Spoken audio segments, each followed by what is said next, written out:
Naglalakad ka sa kalsada, pauwi na, tapos biglang may tumawid na itim na pusa sa harap mo. Anong gagawin mo? Babalik ka ba at ikot sa kabilang kanto, o itutuloy mo lang ang lakad mo? Sa video na to, hihimayin natin ang isa sa pinakasikat na pamahiin hindi lang sa Pilipinas kundi sa buong mundo, ang itim na pusa. Simbolo nga ba sila ng kamalasan, o biktima lang sila ng maling akala? Pag-usapan natin yan.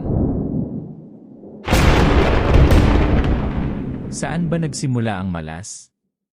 Alam nyo ba na noong unang panahon, hindi naman hate ng mga tao ang itim na pusa? Sa ancient Egypt, tinuturing silang banal, divine. Pero pagdating ng Middle Ages sa Europe, doon nagbago ang ihip ng hangin.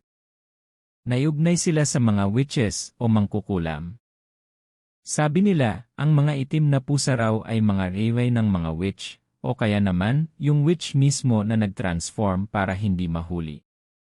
Simula noon, naging sign na sila ng bad luck at dark magic.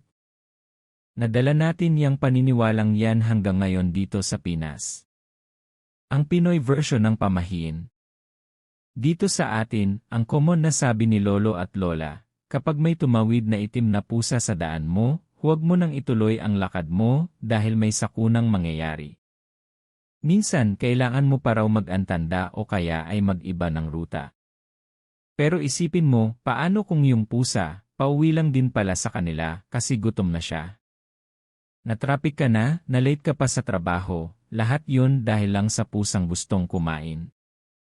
Sino ngayon ang minalas? Plot twist, swerte sila sa ibang bansa. Ito ang hindi alam ng marami, hindi sa lahat ng lugar ay malas ang itim na pusa. Sa Japan, ang mga itim na pusa o kuroneko ay simbolo ng good luck. Sabi nila, nakakatulong daw ito para itaboy ang mga evil spirits at magdala ng maraming suitors para sa mga single na babae. Sa Scotland naman, kapag may estrangherong itim na pusa na dumating sa pintuan nyo, ibig sabihin daw niyan ay darating ang kasaganaan o prosperity sa bahay nyo. So, depende lang talaga sa kung nasaan kang bansa. The science of color and logic. Bakit nga ba itim? Actually, ang pagiging itim ng pusa ay dahil lang sa melanism, ito yung kabaligtaran ng albinism. Mas mataas lang ang pigment nila. Wala itong kinalaman sa supernatural powers o koneksyon sa kabilang buhay. Ang totoo niyan, ang mga itim na pusa ang pinakamatagal ma-adopt sa mga animal shelters dahil sa mga ganitong pamahiin. Nakakalungkot, di ba? Dahil lang sa kulay nila, nababansagan na silang malas, kahit ang gusto lang naman nila ay lambing at treats. So, totoo ba ang malas? Para sa akin, ang malas ay yung nakakita ka ng itim na pusa pero wala kang dalang treats para ipet siya. Ang swerte at malas ay nakadepende sa gawa natin at sa pagkakataon, hindi sa kulay ng balahibo ng isang hayop. Kayo ba? Naniniwala ba kayo sa pamahiin na to o proud black cat parent kayo? I-flex nyo naman ang mga void cats nyo sa comment section.